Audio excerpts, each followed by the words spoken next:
عاملين ايه؟ حلوين يا رب تكونوا بخير وفي احسن حال. بنوتي النهارده قالت لي يا ماما انا عايزه رز وملوخيه وكوكو اللي هو فراخ. قلت لها عينيا. طبعا دي اكله مصريه، مفيش بيت مصري بيخلى منها على الاقل مره في الاسبوع لازم تتعمل.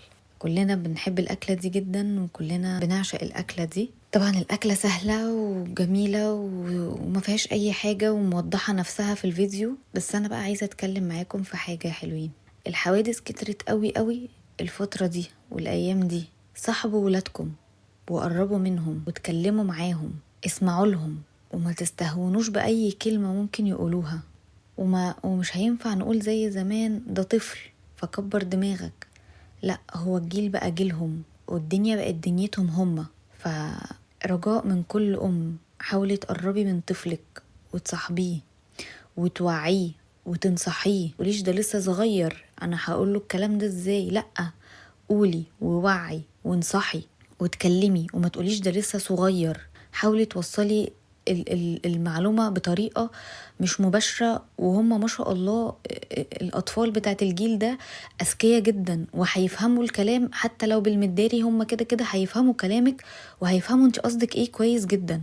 ما تستهونوش بكلام أولادكم. في الولد اللي صحابه أخدوه أدهم وضربوه وتوفاه الله. وفي القصة بتاعت ياسين. حوادث الأطفال بقت كثيرة جدا جدا جدا حوالينا. فرجاء من كل بتسمعني، صاحبي طفلك وقربي منه، اسمعيه وما تستهونيش بكلامه وما تقوليش ده لسه صغير أو ده لسه طفل. ربنا يحفظ ولادكم ويحفظ بنتي ويحميهم يا رب. أنا عايزة أوصل سلامي لأصغر تابعة بتتابعني، سدرة. أنا كمان بحبك قوي يا سدرة، وشكرا إن الفيديوهات بتاعتي بتعجبك. ربنا يا روحي يخليكي لمامي وبابي، أصغر متابعة على القناة بتاعتي وأحلى متابعة حبيبتي يا سوسو. اسفه لو طولت عليكم يا حلوين، كنت حابه ان انا اتكلم معاكم شويه لان فعلا الموضوع بقى يضايق جدا جدا وبقى فوق المحتمل. وبقينا بنشوف حاجات غريبه ما كانتش على ايامنا وما كانتش على الاجيال بتاعتنا. فربنا يحفظ ولادكم ويحفظ بنتي، واشوفكم في فيديو جديد يا حلوين. تنسوش اللايك والشير ودولي من قلبكم بالخير. سلام.